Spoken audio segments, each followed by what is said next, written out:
needed some warming up of the crowd this morning. That was good when we got the crowd warmed up a little bit. Really delighted to be here with you today for a couple of reasons. First, I feel like I'm in a room with a big, large group of peers, and that feels very warm, very comforting to me. It looks like I might need some help up here getting the screen into full screen mode, if anybody can come up and help. And then second, it almost feels a little bit, if anybody can relate to this, like I'm a teenager at the MTV Music Awards,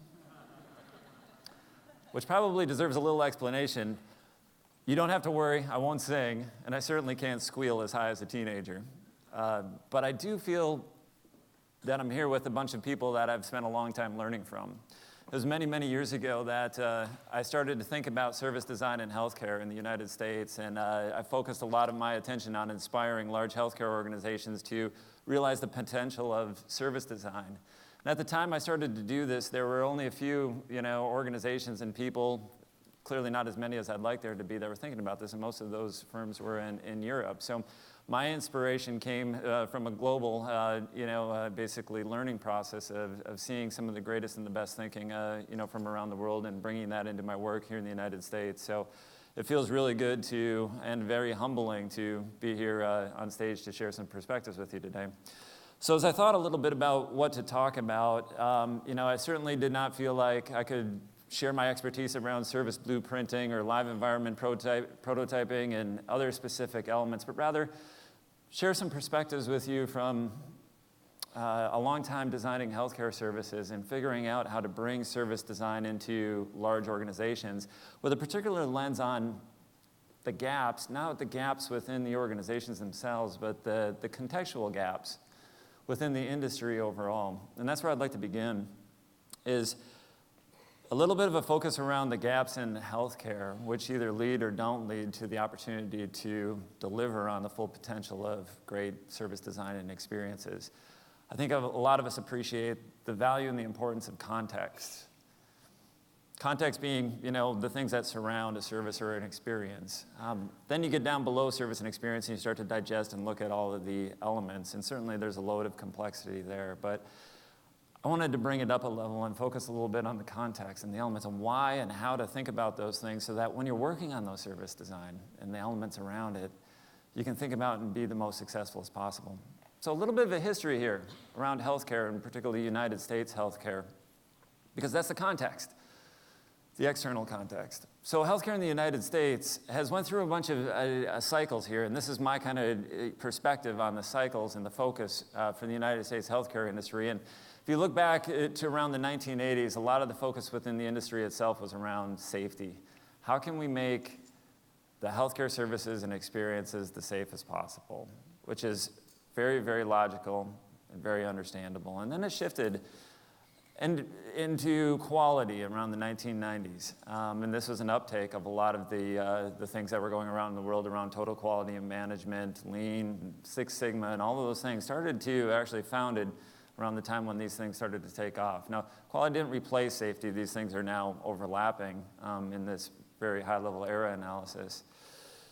Then it shifted to a focus on access and creating greater accessibility for large and diverse groups, disadvantaged groups primarily, but also creating better access for the capacity of the system itself.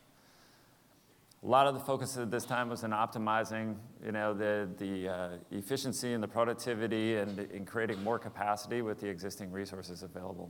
And then most recently, and this is a huge driver in the healthcare industry in the United States today, is this topic and this concept of consumerism. Now I'll speak a little bit more to consumerism in a moment, but what's happened over these 40 years or so is that I'm going to overlay costs on here. So from the 1980s to the 1990s, the overall cost for the spending on the U.S. healthcare system went up to about $250 million. And there from the next 10 or 15 so years went from $250 million to $3 trillion. And many of you know the next step in this story as well. $3 trillion to $6 trillion spent in the United States healthcare system. And so if you look at that overlay and you compare a little bit now of what we're getting for that spending, well, first let's acknowledge that that spending is a lot more per capita than most any other country in the modern world spends on healthcare services. So there's large and significant dollars being put into how do we deliver the best and the most appropriate healthcare services in the United States. The somewhat disappointing part about that is that the United States ranks lowest in the quality of those healthcare services when compared to other countries.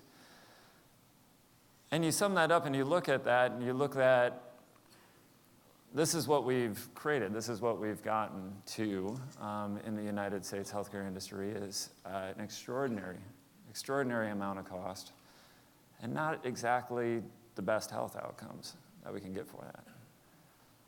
And if you sum up the state of the United States healthcare industry, you can't say much more than this is the situation. Extraordinary costs and not quite the right healthcare outcomes that we're looking for. Something's clearly missing because we've been on that trajectory for a long time.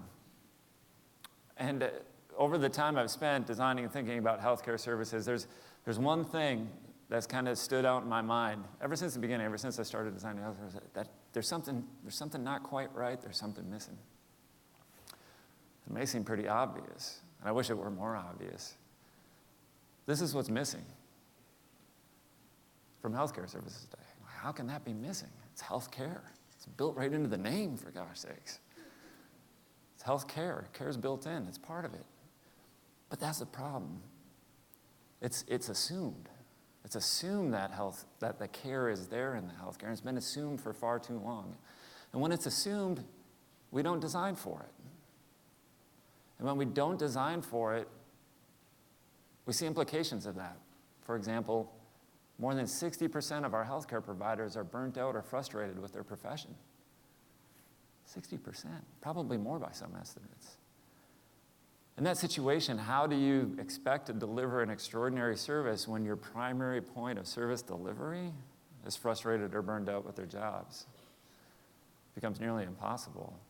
And that's kind of an artifact of a system that has really been designed around policymakers and business interests, not necessarily misaligned with the interests of healthcare professionals and patients, but maybe just a bit overlooked. We spent a lot of energy designing the system around a lot of those interests and kind of forgetting or maybe assuming again that the caring nature of healthcare services is just something that's authentically built into the minds and the goodwill of our healthcare professionals. But we've designed then a system around them that pretty much prevents them from doing what got them into the profession to begin with. I really believe that a revolution in service and a revolution in caring particularly is the answer to transforming healthcare. And this is a little different than the current wave around consumerism. And I want to make that clear, and I'm afraid actually a little bit that our focus around consumerism is focusing on buying. It's focusing on transactional relationships, not long-term relationships. It's focusing on using services.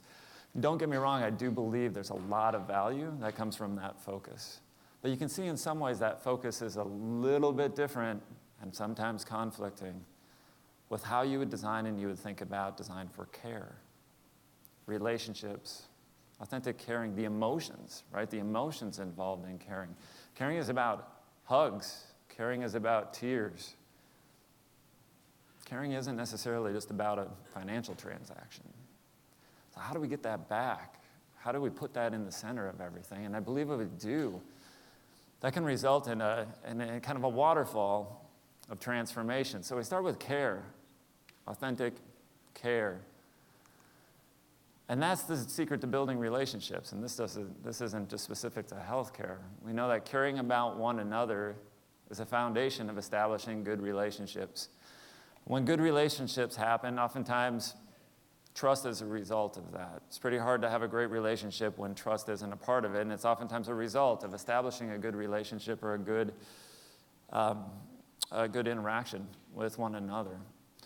And the beautiful thing about this kind of connection in the healthcare industry is that great care leads to greater trust. And we already see a number of healthcare organizations and a number of people pointing to the fact that trust is kind of eroded in the healthcare industry for a number of reasons.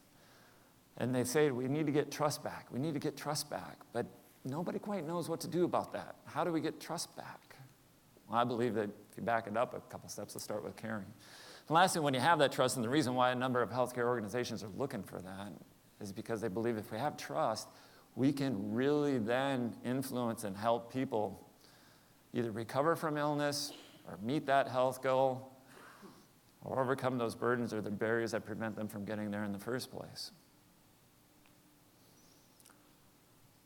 This is kind of the logical framework for how and why caring is the secret to improving health. Interestingly enough, though, you don't even need that logical framework to presuppose that caring is the answer to improved health. There's a number of studies out there that actually show that just caring, period, can have a physiological impact on actually helping people recover from illness. In a blind study where you put a set of patients with a physician or a healthcare provider that they feel actually authentically cares about them and their well-being, and you put them against same condition, same treatment mechanisms, a healthcare provider where they felt they didn't have that caring relationship, the people who had or believe they have a caring healthcare provider actually recover from illness faster. It's remarkable. There's actually physiological power in caring as well. This is the answer. It may not be the only answer, but certainly this can be a foundational or primary driver of changing this around. Putting costs down, putting health up. Because if we care and people trust care, we'll actually may find out, and I believe this to be true, we will find out that people expect less of the system when they actually trust the system. We may find that out. They demand less healthcare resources when they trust the system and the resources being provided. We're out to prove that this relationship can come true in the United States healthcare industry, and it's really hard to take that inside of a large organization and do it from the inside out. I've been there with some of the largest, most influential healthcare organizations in the United States and made remarkable progress. But if you really want to transform an industry and take a big leap to the next generation, sometimes you have to start from scratch. And I'm so excited that over the past year we've been building and are about to launch Harken Health, which is an organization that we have designed from the ground up to focus on how would we design a healthcare organization that's built for caring. And so it's been a remarkable design journey to think about, okay, well, if we're going to do this from scratch and we're going to optimize around the service design, the experience being about that caring, that relationship, and about building trust and supporting people on their healthcare journey, what would we do?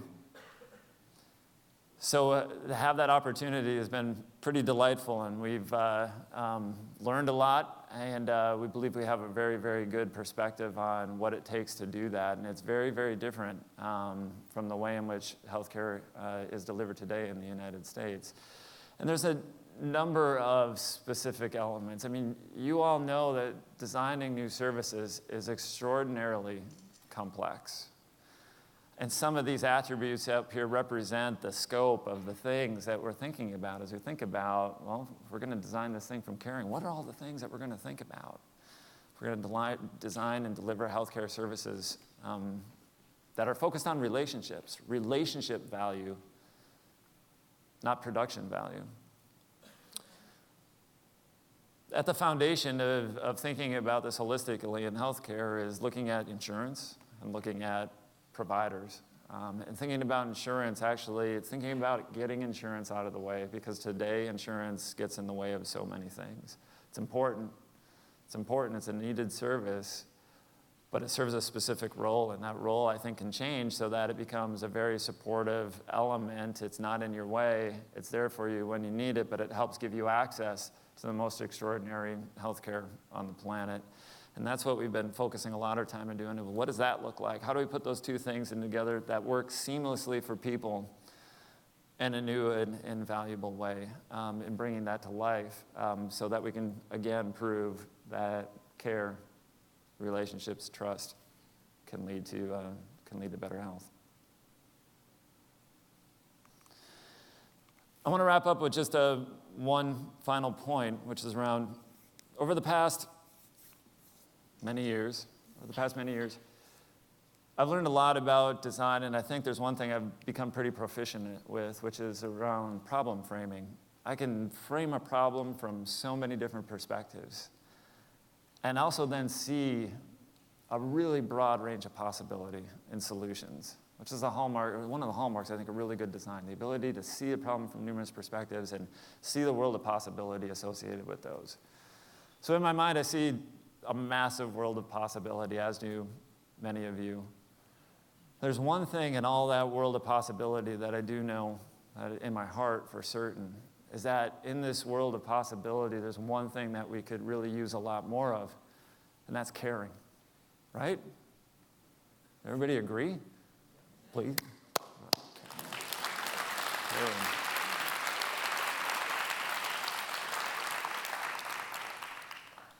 Today, it's remarkable when we see elements of great caring, and you see them every once in a while, right?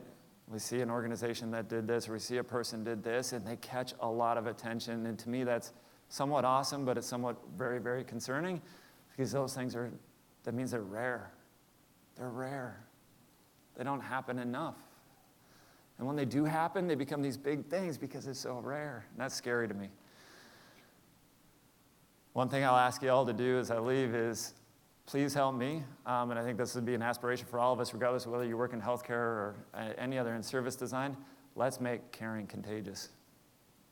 Thank you.